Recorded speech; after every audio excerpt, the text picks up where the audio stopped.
Et on va continuer à parler de la campagne politique avec notre invité Guylaine Pierrat. Bonjour. Bonjour. Vous êtes l'auteur de La communication n'est pas un jeu. C'est chez l'Harmattan, sous-titre Les Spin Doctors à la française. Vous êtes juriste et docteur en communication politique et économique. On va donc s'intéresser à la politique, la campagne, sous l'œil de la com, comme on dit, la communication.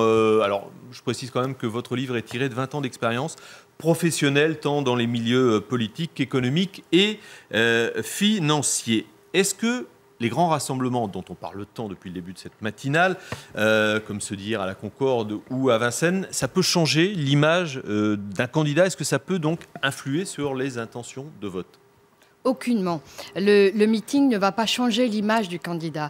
J'ai l'habitude de dire que l'image se forme lentement. Et en clin d'œil à Stendhal, peut-être que j'aime employer ce vocabulaire de cristallisation de l'image. Donc, absolument pas, le meeting ne va pas changer l'image, sauf bévue. Et en fin de compte, les meetings ont vocation à booster les sympathisants et les militants, à redonner de la ferveur. Mais ils ne changent pas l'image.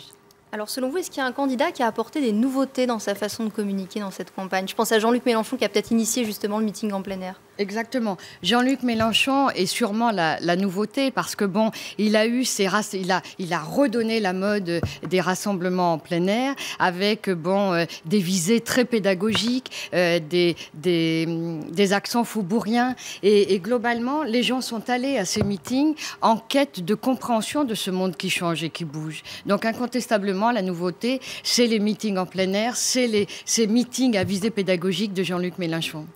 J'ai presque envie de dire, c'est un peu une fausse nouveauté quand même, parce qu'on remonte à la Troisième République carrément, dans les préaux d'école.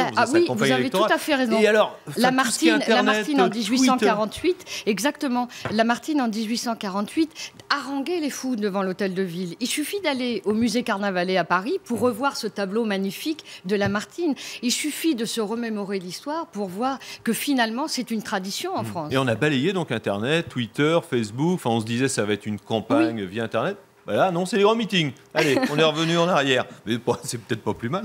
Alors, vous évoquez l'image des candidats qui, elle, peut se construire parfois sur plusieurs années, sur le long terme. Justement, est-ce qu'on peut changer l'image d'une personne, d'un candidat? Est-ce qu'on peut travailler ça?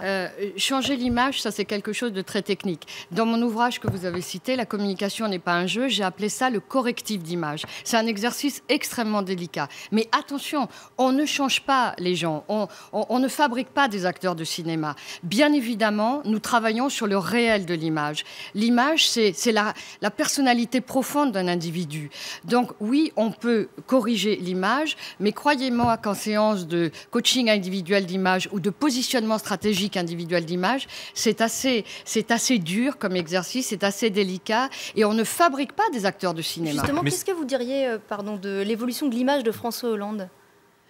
Alors, François Hollande commence à évoluer dans son image. Je regrette trop souvent qu'il ait été dans l'imitation de François Mitterrand.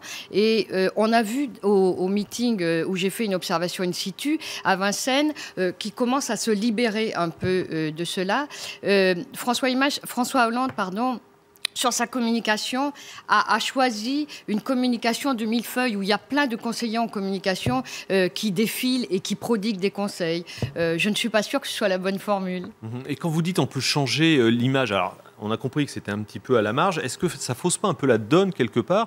Est-ce qu'il n'y a pas une part de manipulation? Parce que c'est souvent le mot qui revient quand on parle des communicants. Pas en 2012. Incontestablement en 2012, il y a une maturité informationnelle dans l'opinion publique. Je crois que les gens sont de plus en plus intelligents, de plus en plus informés.